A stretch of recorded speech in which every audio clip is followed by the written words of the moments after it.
broadcast network, AFTERBUZZ TV. Over 20 million weekly downloads in over 150 countries, and your #1 source for after-show entertainment.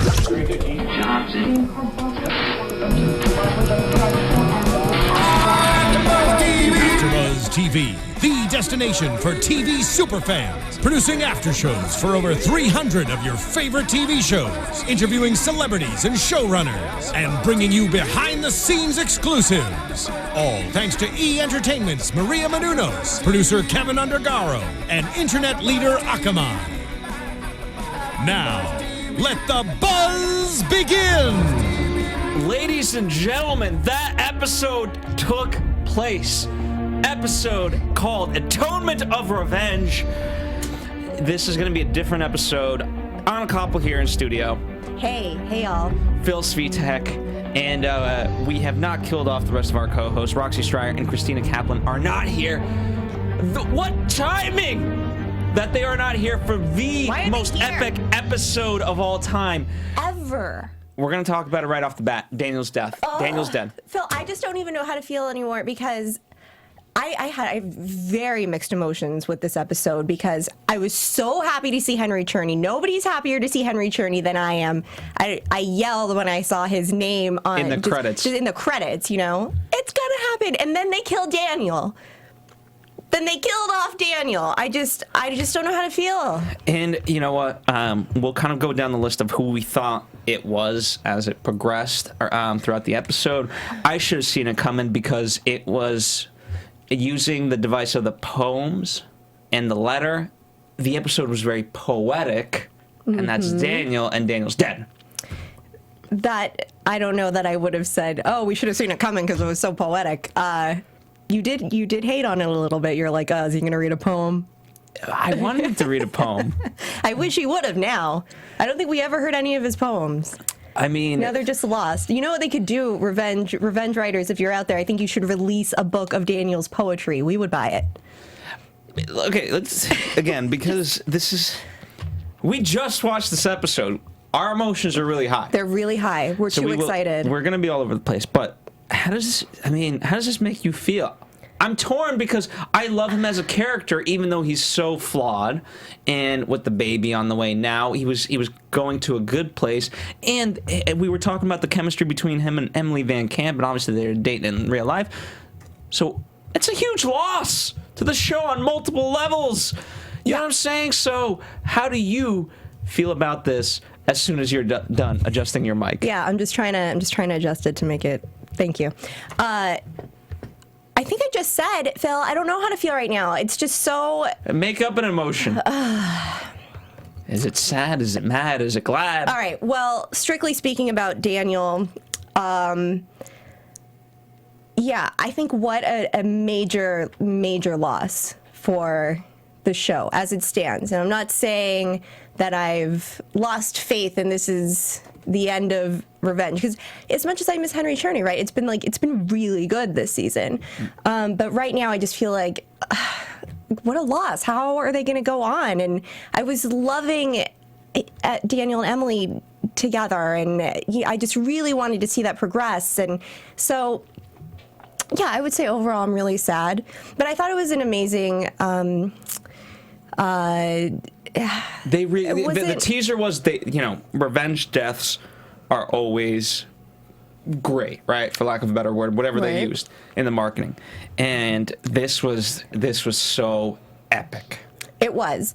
And I think they also really did a really great evolution of his character because, you know, I don't know that we ever met him as like being a genuinely good guy. I think by the time we met him, he already had like a bit of an edge and was jaded, and you know, his father, his mother, his lifestyle had already corrupted him a bit, right? By the time we met him initially. So to see him sort of, you know, get worse as time goes on, see flashbacks of him being, you know, the guy with a good heart and, you know, the poet's mind, and to see him go down such a dark path, and you know, tonight, you know, he died trying to save Emily's life. You know, I just feel like, and that was really poetic too. And that he died in Emily's arms, that's going to kill Victoria, by the way. And Margot. And Margot. You know what I mean? What about Margot? Whoops. I mean, obviously, we'll talk about that in predictions, but it's just it's in that regard, and you know, they share their last kind of words of like, you know, I wasn't fully lying with you, and he says, I know. So you know, those are very beautiful, choice words at the end, and so I mean. Again, you don't want to take away from that moment, but then you question because of how they built up Margot, and I felt like he does love Margot, but did he truly ultimately love Emily deep down? Well, my answer is going to be yes. I think he did, and I think that that's part of the reason why, you know, he ended up shooting her, was because he did love her so much, and he felt so betrayed and so just bamboozled by her, you know, and that was devastating to him. So yes, I think he would much prefer to have been having a child with Emily had he not sterilized her. Yes. And by the way, here's the interesting shift, and I want to kind of talk about this, and again, we're going to kind of go over. But the fact of, right, Daniel's been harping about that it's Victoria's fault, that, you know, he doesn't want this to come onto him. He doesn't want to be the person that you know what I mean, that gets the consequences of Victoria's actions. He wants to be out. So when it all blows up in everyone's face, including Emily, he doesn't want to be a part of it. Right. How poetic that he's the one to now suffer this, right? Right. But then as in today, you know, Victoria ironically points it back at him and says, "You lied to me about Kara, and that's why I did what I did. Because I wanted to trust you and I couldn't." So how does that, like, is it now Victoria's fault? Is it now ultimately David Clarke's fault? Because, you know what I mean? Like, that's just that little tiny insertion shifts the dynamic. No, it doesn't. No, it doesn't at all. First, I don't know that we ever had that little detail that she stole his computer. Did we know that before? Not even that. Well, we can assume as much, I think. Okay. So, because I think that makes the betrayal that much worse. That but he lied about the wife. Who cares? She never took the opportunity to say, "Hey, David, I know the truth about your wife. How about you tell me about it?" And, you know, instead of just confronting him with it, instead of not moving away with him and their children together because she doesn't really trust him, she frames him for terrorism. I mean, no. Nothing's changed. She was hesitant. Well, the whole point was that she was hesitant to leave with him, and then by that point it was too late because it was either frame David Clarke or lose Daniel. I don't think it's an either or, but she did. I mean, hey, I like that we can kind of now see a sweeter side of Victoria. For so long, we've hated her, rightfully so, for the most part. Yeah, I don't think it changes anything. I really don't. I really think, yeah, if that is a detail that, I mean, yeah, certainly that would stop me from wanting to move in or move away with somebody. Like, oh, you've been hiding the secret about your ex that you told me was dead. Yeah, I think that might be a deal breaker for me, but I don't know. You don't frame your lover for terrorism. Okay, fair enough. However, deep down, at the very least, it reaffirms that Victoria has always cared about her kids, specifically Daniel. If she was that willing, at least in her mind, right? Again, we don't quite know. We'll never know the truth with her. She may always be lying, right? That was Daniel's point. But at least I can believe her, at least after tonight, that she always cared about Daniel. And so now, she's gone through all these lengths to protect Daniel, and he's gone. So you think she's going to get even witchier? Absolutely. I mean, I don't know how much she knew about Kate and her full background and about being Malcolm's daughter, but she gave up Emily for the most part. At least, you know, I don't know if she just wanted to do it from a financial standpoint or whatever. I don't know what the full motive there was, but obviously she didn't care. Right. Right. So she didn't care. So she doesn't care about David that much still. Yeah. Right? Because she did tell the truth, but again, she thought she could have Daniel and David at this point. Right, but to love a man who loves his daughter so desperately is to love his daughter too, right? Mm-hmm. I mean, she just said to him last week or a couple weeks ago, you know, I want Amanda in our life too. If that's what I'm willing to drop all of this. Oh, right, because when she was in the hospital, she was like, it's too much. I almost died. I want to just put it in the past and have a future with you. So you're saying the option should have been go to Emily directly as Victoria and say, hey, there's a way to get your father out of this. We don't have to tell him, but because, you know, I know you think I'm on a different angle, but just you got to give up. They're all about the debt, and just give up the debt, and that's it. Yeah, and I'm glad that you said that, because it reminds me that at the very beginning of the episode, David said, promise me you're not going to interfere. And she said, I'll do what's best. Always. And we flagged that from the get-go. So what's best in this situation is to send a killer Emily's way. Yeah. Mm-hmm. Now, Victoria's obviously not going to see it that it's her doing that Daniel's dead. She never takes responsibility. But I want to say this, too. Victoria's mother treated her horribly, and she I can't remember whether she really pimped Victoria out or she was to a degree. Yeah, okay. So, or was she just accusational with Victoria, like as though she was like Victoria was flirting with her boyfriends when she was like 12? It was a little bit of both. Okay. Okay. So one led to the other. Okay. Which came first? The chicken.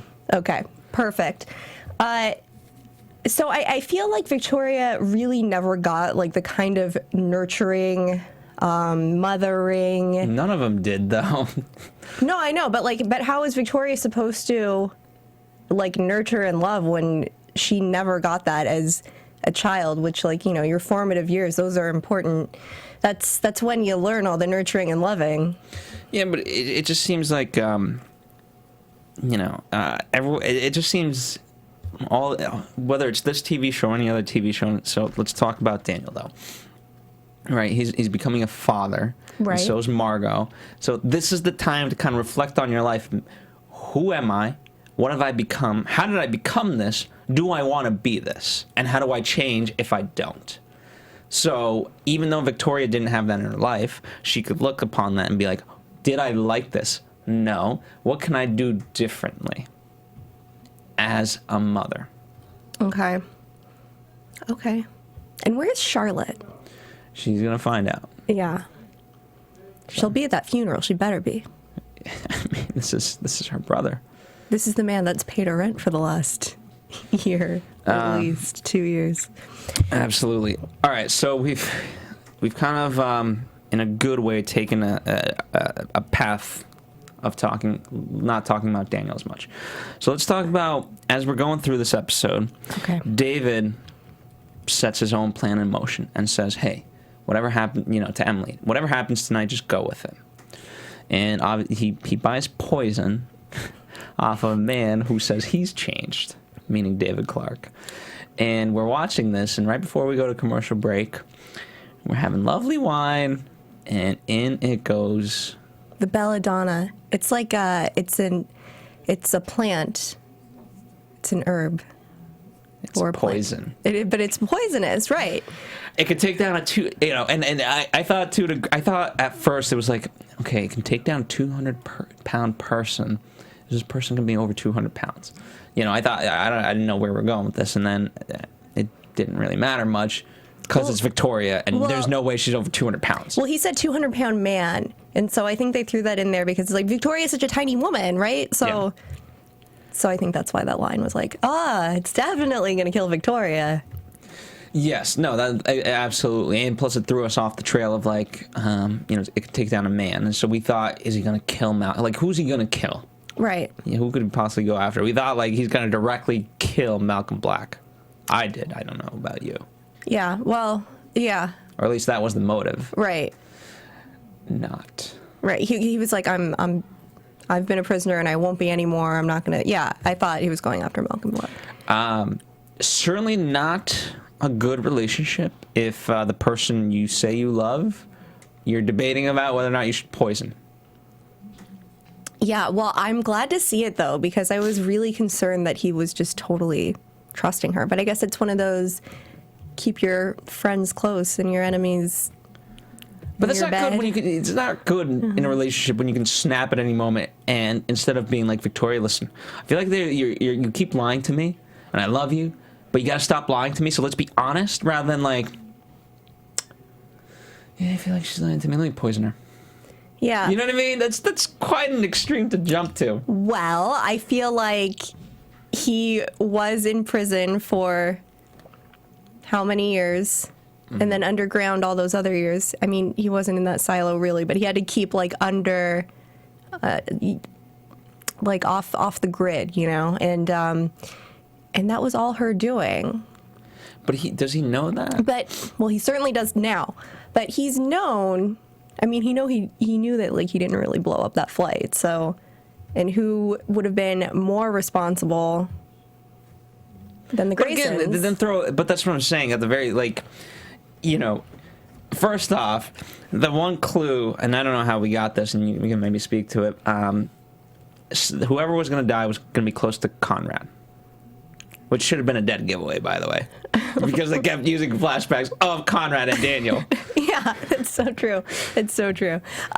Victoria's, I mean, you can argue she qualifies or she doesn't qualify. I don't know. Right. But I think we talked about in predictions last week, we're like, well, okay, well, it's not going to be Daniel. It's not going to be Victoria. It won't be Emily. It won't be Jack. Like, you know, we sort of ran through them like that. But imagine if, like, I mean, for a moment, that was a possibility. I know. We were watching that commercial break, and then, you know, it was like, could he literally poison Victoria? I know. Didn't happen, but it could have. And it might next time. And I feel, again, I don't know. I just feel like for David Clark's sake, instead of being at those two polar opposite extremes, and I don't know how now it's going to be very, very weird because, again, as we'll talk about it in predictions, but she's now, because of your daughter, my son is dead, blah, blah. But he just needs to throw a tantrum and be like, why don't you tell me the truth? You know what I mean? I don't know. I think maybe he just needs to take her out. Kill her, you mean? Yeah. We'll find out how that goes. All right, so, but that's, as we were watching the episode, again, they threw us for a curveball thinking that it could be Victoria. Wasn't that. Okay. For a while, you and I thought, could it be Jack? Did we think that? Well, here's the thing. Here's why I joked about it, because for those of you who are avid fans of this show and have listened to us, hopefully, for a long, long time, which it seems like there's quite a few of you. So, I mean, we're getting in the hundreds of thousands of downloads, so I imagine that's repeat customers here. Yeah, repeat customers. I like it. But, you know, we've obviously had Nick Wexler, who plays Jack, and Jack can't help but try to write himself out of the script. He's awesome. We don't want that to happen. But this poor guy feels like he's undeserving of this show. And so it was like, did he convince them to write him off? Did he finally say? Yeah. Yeah. But it just didn't seem like the right time. It just would not have made sense this episode. There was nothing really that But it could have. It could have to some degree because he's dating Kate. You know what? I did think that when he was on his way over there. Yeah, I mean, it was because it was a convergence. Right. And he said, call Emily, tell her not to let Kate in the house. I was like, oh my God. Yeah, you're right. I totally thought that. And for me, it was even before that because, you know, Jack's always said, well, you know, don't get me in the middle of this, blah, blah. And he's never kind of wanted to be part of this, you know, whether in this season or even before that. And, you know, he for the most part, he's always been a victim of these circumstances. And so how ironic that, of course, Jack is dating the enemy, right? And so it would be ironic for him to be the sacrifice. Yeah, and poetic. And very poetic. Yeah. But you know what? I'm glad he's kind of changed in his own right, because he had that line of like, all right, listen, if she's evil, I want to know. But if she's good, I need an apology. Yeah. So he's just kind of, I like the level he's gone to of being able to just say that. Yeah. Yeah. What do we think about Ben this episode? I think he was tipped off a little bit by how much Emily cared for Jack, but we'll see. But do you feel like he was like, yo, why you stepping? Like he felt like she had in love feelings for Jack? Maybe. That's what it seemed like to me. Yeah. That he was like, whoa, I thought you guys were just friends. Whoa. But maybe not. Yeah, I mean, her reaction was because he joked about it. He's like, yeah, we even got a pool, a bet going down at the station. And she's like, wait, is that serious? Yeah. She's like, I gotta go. I gotta get out of here. Yeah, she just couldn't stomach talking about it.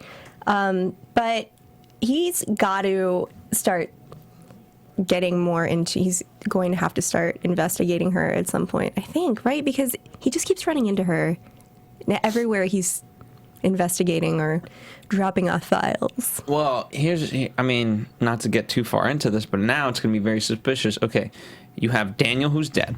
You have Emily who's bloody. You have an FBI agent, quote unquote, although in theory we have this confession from her, right? And then Daniel's just at the scene. So, we're going to have some sort of story, you know what I mean? Like you can't tell the public or the police this story.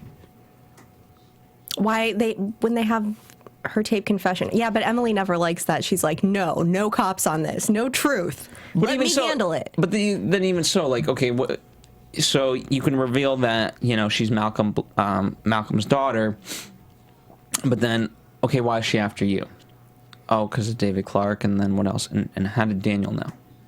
Well, but Daniel was just on the beach. Okay, I'm not sorry. Yes, Daniel. But then Jack's gonna have a tough time with it. I don't know, because he was like giving it to her, and they already to who? To Agent Kate. Agent Kate, yeah. Agent Sexy Pants. And he's a double agent. He just happened to know that she was up to no good, and he's been tracking her for a while. That she's Malcolm's daughter. Maybe like after their date, because that was still the night of Nolan's party, which they went to together, heavily attended by the Hamptons. She was like, "Oh, let's stop here. I'm just gonna." No, that wouldn't make sense. She wouldn't tell him to wait in the car. But maybe he went to go see Emily originally, and while he was in the restroom, all hell broke loose. Girls fight. Sometimes it just gets out of hand. I'm interested to see how it plays out to both the public and the police. Yeah. So that'll be interesting. But yeah, I mean, for a while, it could have been Jack. Yeah. And then if Kate died, which she's dead, we didn't care one bit. We didn't care at all. Did you believe her for a second? I wanted to. I was hoping. Why? Because she's so pretty. Emily needs... I actually don't find her that attractive. However, Emily just needs a good friend. A female friend. Who's she got? She hasn't, She might have Charlotte soon. She had the real Amanda Clark. She's dead. I know, she had her. Well, she's dead. All right. But so, I mean, in terms of this...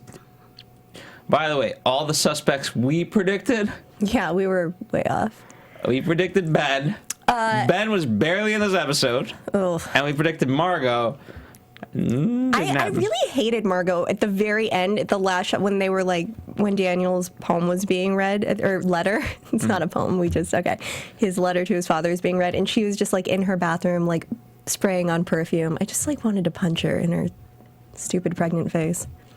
Okay, you realize you cannot say that, especially right now, only because it's supposed to. It's the point of that shot is to juxtapose it with her. You know, she's excited to see Daniel upon his return because you know they found peace, at least for the time being, and she's excited to have a father for her child.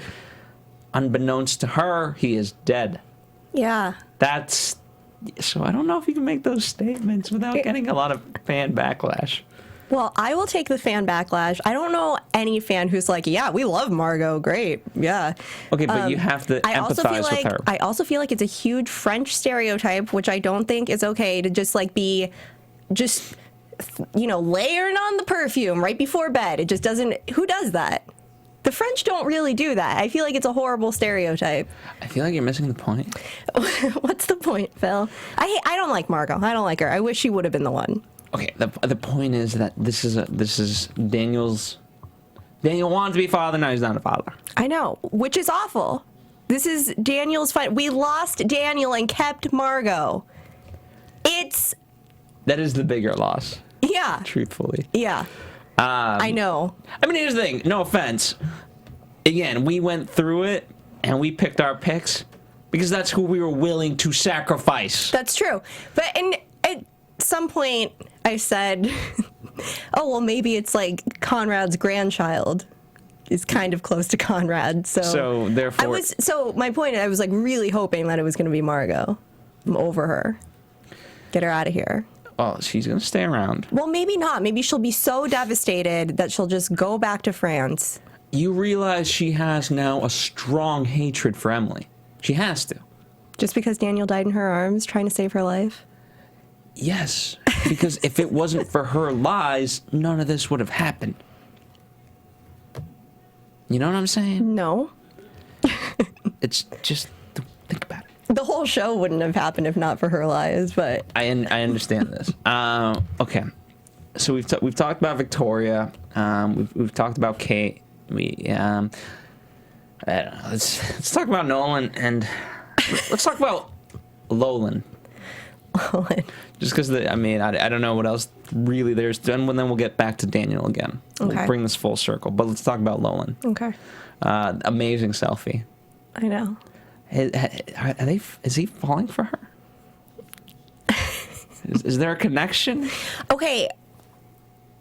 Remember when Nolan said there's another way out of this? Okay, the theme of tonight, running. Or not running. Yes. So there was a different way. Yeah. You didn't have to run. But was that it? That's the other way, not running? He already said don't run. Yeah, well, he's got something in mind, so we'll find out. But what could it be? And does it mean is it also selfish because he wants her to stay? Well, it's definitely selfish because he wants her to stay. But I just wonder what he has in store for her, like what his big brainy idea is for her. You know what? I don't think it's a brainy idea. I think it's a hard idea. Yeah, is that what you think? Heart, by the way, heart. People, get your head out of the gutters. What? Anyway, no, in case they thought I said hard. I did not. I said heart. Oh, well, tell them what you said before about what our push together name should be. It should be Fan. PHAN. It's not really the one that I did. There's one where you combine Anna's first two letters with the last letters of my name. There's one like that too. So, vote on it. Phil wanted to take a selfie like Nolan and Louise did. Of Anna and I. But anyway, that's neither here nor there. We'll post it on our social medias. Koppel for mayor. Spell out KOPPELFORMAYOR. And at PD Svitek. Actually, just tag me as Roxy Stryer. That way people are like, ew, she's hideous. Ew. Kidding. All right. Phil, you're a very attractive man. Thank you. But not lady. I don't know. I just the point of the Lolan subplot is I think I like it. I like them together. So. I love them together. I think they have incredible chemistry on screen, and I love them as friends. I love them as, being sort of the richest social outcasts in all of the Hamptons. Absolutely. And I think that, they just have a lot of fun together. Is he into her? Like, does he... I mean, he's been with women before. Padma. Yeah, that was sad. But I don't know if that's where this is going. Fair enough. Always the great team of Nolan and Emily, though. We're searching for Kate. And by the way, I love how Emily was.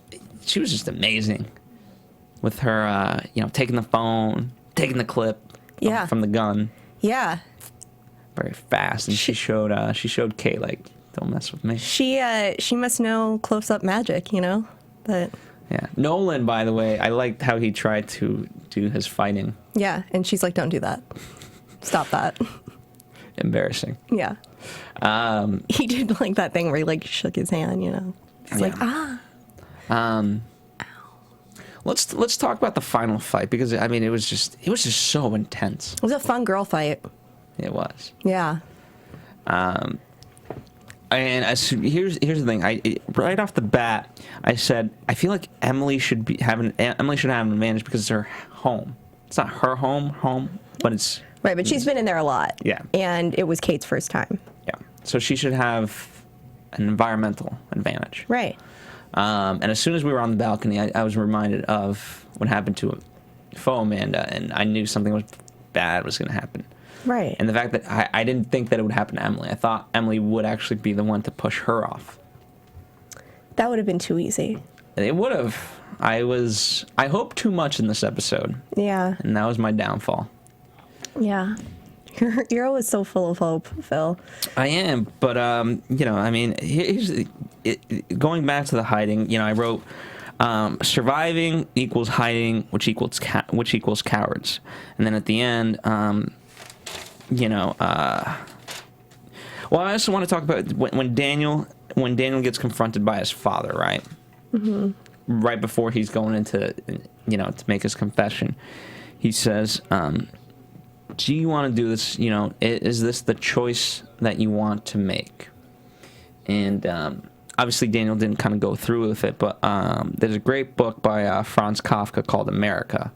And this isn't giving anything away because very early on, an uncle, basically an immigrant comes to America, and he's got, because he's been outcast by his family from Germany, and he randomly meets his uncle who takes him in, who's really wealthy, much like Conrad, right? And he has a lot of connection. But is this a book circle online conversation? No, it's not. Okay. It ties in because in that story he chooses to make the wrong decision, and the uncle, out of principle, completely cuts him off. So I feel like had Daniel made this decision, Conrad would have cut him off completely. Out of principle. Yeah. And let him live or die on a sword. And that's the irony, is now, at the end, Daniel says, it's basically survival versus sacrifice. And he was sacrificed. He did not survive. We have to live or die by our choices. He died. We write our own endings. He wrote his. We can hide as villains or die as heroes. Yeah. Yeah. I mean, that was beautiful. Yeah. It was. It was beautiful. It was... I have nothing else to add.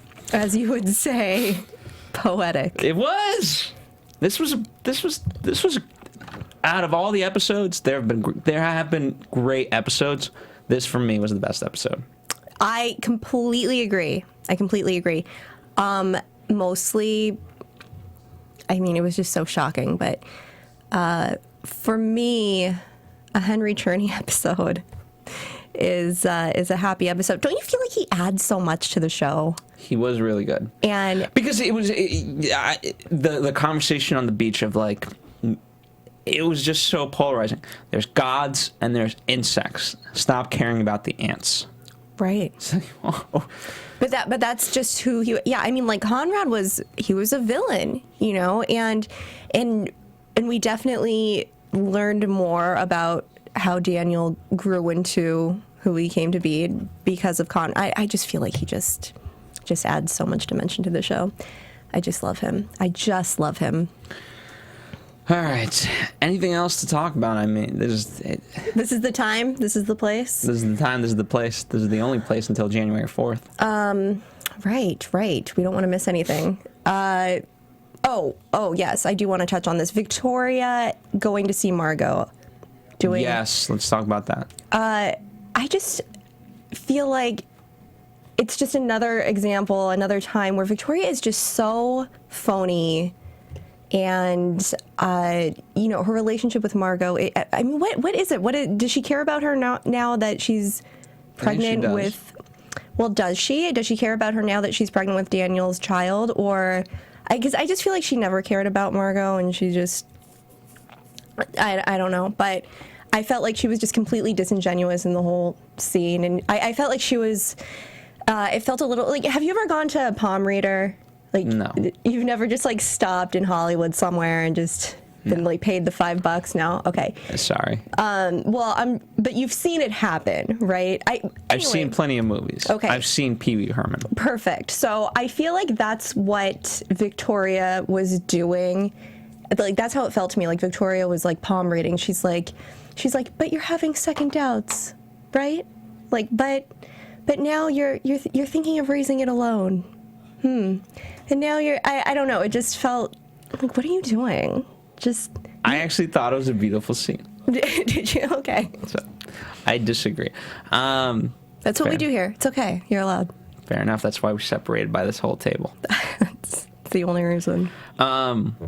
Anyway, fans, let us know your thoughts down below. This is the episode to really dive into it. It's all reaction based. You know, and there's obviously, we'll go into predictions in a moment so we can theorize where this is headed on January 4th. But more importantly, I want to know we're at a loss. We lost one of the greatest actors of this show. I know. Besides Henry Czerny. Who's gone. But maybe they'll do flashbacks for both of them now. Yes, because that would make sense. Emily's going to be like... They did a flashback of Henry Czerny. Yes, but now Victoria would have to have the flashbacks. Right before she dies. Yes. All right, let's get into our own predictions. And now, your AFTERBUZZ TV predictions. Okay, so we get glimpses that Victoria's mad at David Clark. Or at the very least, she has no problem shoving it in his face that because of your daughter, my son is dead. Right. So I predict that, because we also have that conversation between Emily and David where she says, you kill her now. Like, and he's like... She says that, or she's questioning, like, you wanted to kill her? It's a statement or a question? I think it was like a statement. You're going to kill her. Like, that's you. This is on you. Go. And he like nods like, yeah, okay. You know, I get it. He was going to kill her anyway. And then this mess happens with Daniel. And then she says something, you know, because I'm writing this like I've already seen it, but, or rattling this off like I've already seen it. But yeah, obviously Victoria's going to want to go on the attack with Emily again. He can't be having that. But I predict that he will not be able to follow through. And David is not going to last much longer. But what happens with Malcolm Black? Kate, his daughter, is dead. We could possibly reveal it to the FBI, which may or may not happen, or something's going to have to be done. But at the very least, Malcolm's going to find out about this. So what? Haven't we discussed the possibility that Kate is Malcolm Black? No, but I feel like knowing what we know, it doesn't quite make sense. You know what I mean? Why? I feel like she's his daughter. There's no reason for her to lie about that. She's too young to have anything against him. Yeah. Personally. Anything against David personally. Correct. Okay. Or, I mean, she's too young. Like, how... Okay, so they've been... how young would she have to have been to take him captive and already have an empire in place? Right. So. Well, I'm not sure that Malcolm will come out of hiding now just because his daughter's dead. You don't think so? You don't think that's going to make him angry? Well, I think it will upset him, but I don't... He's got goons to... He's got goons. He's going to rattle. He's going to kill Emily Thorne. Go! Whatever it takes. Mm-hmm. Mm-hmm. Just like that. Maybe he has somebody else at the FBI. Nothing like a daughter. Okay. No. Maybe he has Ben. Yeah. That goon, I know. All right. Oh, I think that's all we got for tonight. That's all we got. That's all I have in me. Like I said, I mean, this episode, it was exhausting. It was really a thrill ride. So, but honestly, we want to know from you guys. We've got a couple of weeks over the holiday break. So let's use the time and let's spend it with our fans and vice versa. Before we go, I want to give a shout out to Buffy Pribble. Is that how I pronounce it? Pribble. And thank her for the Christmas ornaments that she made of us. It's pretty cool. So very nice. Awesome. Yes, she made a total of 6 tree ornaments with the likes of us on them. Not you guys. You don't have to do that. We appreciate it, but you don't have to go to those lengths. Commenting and rating and subscribing is all we need for this holiday season. That's true. That's true truth. Phil. But but honestly, guys, anything above and beyond is we're truly touched. Yes. We love this show. We love delivering it to you every single week when it airs. Anna Koppel, where can the people find you and wish you happy holidays or anything else? They can follow me at Koppel for Mayor, KOPPELFORMAYOR. And have a great new year. Have a happy holidays, and of course, follow us on AfterBuzz TV, Facebook, Twitter, Instagram, and subscribe on YouTube at youtube.com/AfterBuzzTV. Or if you haven't already subscribed to our audio version, what are you doing? Right. Do it. Also, you can follow Roxy at Roxy Stryer, and you can follow Christina Kaplan at Tina Cap. Yeah. Just kidding. See you guys next week. Next year. From executive producers Maria Menounos, Kevin Undergaro, Phil Svitek, and the entire AfterBuzz TV staff, we would like to thank you for listening to the AfterBuzz TV network. To watch or listen to other after shows and post comments or questions, be sure to visit AfterBuzzTV.com. I'm Sir Richard Wentworth, and this has been a presentation of AfterBuzz TV. Buzz you later. The views expressed herein are those of the hosts only and do not necessarily reflect the views of AfterBuzz TV or its owners or principals.